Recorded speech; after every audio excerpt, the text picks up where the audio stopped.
Quando se fala de cuidado, de cuidadores, é preciso lembrar que há situações em que não se pode receber em casa o paciente, sejam pela dinâmica da família, que o marido não aceita, ou a esposa não aceita, ou receber o pai, seja pelo tamanho da casa, seja por questões financeiras, seja pela gravidade dos sintomas psiquiátricos do paciente, agride pessoas, solta piada para gracejos para filhas, para mulheres, se for do sexo masculino. Há demências em que há uma desinibição, e essa desinibição não é culpa do paciente, é um centro que regula que não está funcionando mais direito, e por vários motivos não pode se receber a pessoa em casa. E um motivo que eu gostaria de dizer é aquelas pessoas que não suportam, não têm estrutura emocional para ter aquilo, que conviver com aquela situação, com aquela circunstância, não só com o paciente, mas com a circunstância que gera a doença, né? Que é mudança de lugar, ajuste da casa e especialmente os sintomas que o paciente tem. Há relacionamentos que foram muito difíceis durante toda a vida e seria a destruição psicológica, emocional da pessoa, que aquela pessoa viesse para dentro da sua casa. Nós sabemos que a psicologia humana ela é bem mais complexa do que a gente pensa, mas há situações em que as pessoas simplesmente não aguentariam, não suportariam. Então é importante que se fale que existe as ILPIs, que são as instituições de longa permanência de idosos, que são os antigos asilos, né? Na nossa cultura é muito difícil aceitar que um paciente seja internado numa ILPI. Ainda eu sinto, quando eu falo, parece que é quase que como eu estou falando de um pecado, quando eu sugiro uma ILPI, e a gente tem trabalhado para as ILPIs porque ficou na memória muito a ideia do asilo, do manicômio, daquela insalubridade toda. E já o hospital não, o hospital é bem visto porque é um ambiente séptico, limpo e antisséptico, limpo, e que até a morte lá é limpa, é distante da gente. E na LPI não, em casa não, é uma morte suja, barulhenta, e que a nossa geração não entende, o que os nossos avós se entendiam, que o lugar de morrer é em casa e não no UTI do hospital. Então é difícil na nossa cultura sugerir isso, mas é preciso quebrar essa barreira, porque muitas vezes na ILPI o paciente recebe um melhor tratamento do que na casa da pessoa, e se ele tem renda, muitas vezes é uma pessoa que tem uma aposentadoria boa, que pode se cuidar, você colocar lá, muitas vezes é melhor do que na sua casa. E você pode visitá-lo até diariamente nas ILPIs. Tem horário para visitas diárias. Tem outras modalidades também, centros-dia, no qual você deixa o dia, o paciente lá, e pega no final da tarde, que é outra modalidade de acompanhamento. Mas na cultura latina tudo isso é visto com muita dificuldade.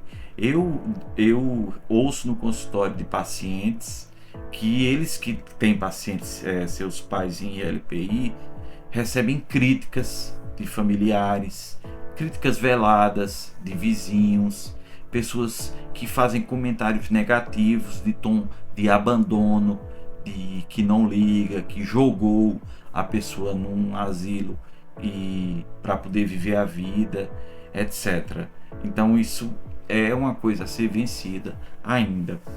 Mas quando se compara a cultura latina com a cultura, principalmente com outras culturas, existe na cultura latina um termo chamado de familismo ou familiarismo.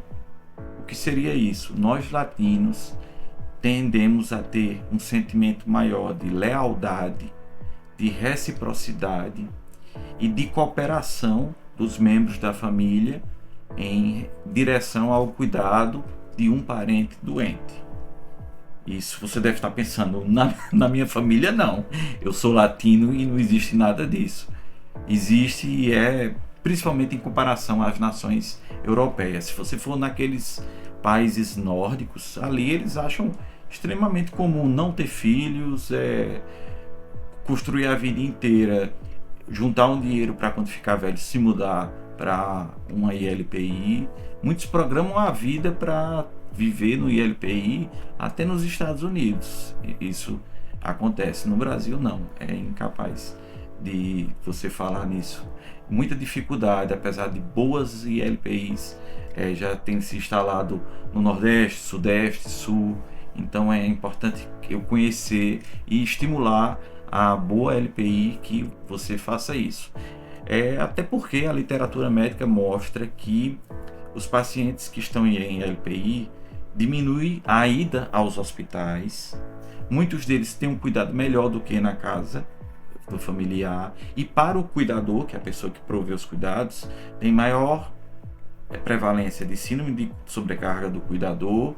Se referem que houve uma sensação de melhoria na qualidade de vida e dos sintomas psiquiátricos quando optam pela ILPI. Mas a maioria, nós sabemos que o cuidado não é feito dessa forma, né? Às vezes a cabeça e a razão quer, mas o coração não deixa. E é disso que eu queria falar agora, dessa relação que existe entre o cuidador e o paciente cuidado. Essa relação depende de muitos fatores, além do relacionamento, da própria pessoa, não é que teve um relacionamento ruim e a pessoa volta a conviver com você. Há pessoas que perdoam e se dedicam o resto da vida com amor àquela pessoa. E o que eu vejo no dia a dia é que no começo tem essa confusão, essa perplexidade, esse medo, esse estresse, essa sobrecarga do cuidador, mas com o tempo a relação muda.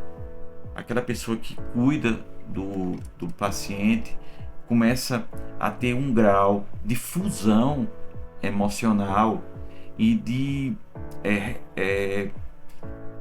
ressonância entre os dois, de sincronia, que é uma coisa espetacular e muito difícil de relatar. Eu vejo pacientes que não falam mais, extremamente comprometidos pela demência, mas que nem abrem os olhos praticamente, mas que o familiar consegue perceber uma mudança nele. Uma mudança, ela diz, hoje está chateado, hoje ele acordou animado, hoje está disposto, doutor, você veio num dia bom que ele está disposto. Aí eu chego lá, o paciente está em demência fase avançada, 7B, não fala, só abre os olhos e quase que não movimenta mais a cabeça, totalmente acamado. Mas eu sei que essa percepção é real. Ali existe um diálogo que se passa em silêncio. Isso é verdade. Entre o cuidador e o paciente que é cuidado, há um diálogo que se passa em silêncio. Isso eu vejo sempre. Outra coisa que eu vejo sempre é que há uma conversa que muitas vezes é feita por uma pessoa que você escuta falando e a outra que não fala, mas ali está existindo um diálogo, quando um cuidador diz ao paciente gravemente comprometido, diz, ela tá ficando boa, engordou, ganhou os quilinhos, não foi, mamãe? Aí ela olha a cara dela de satisfeita.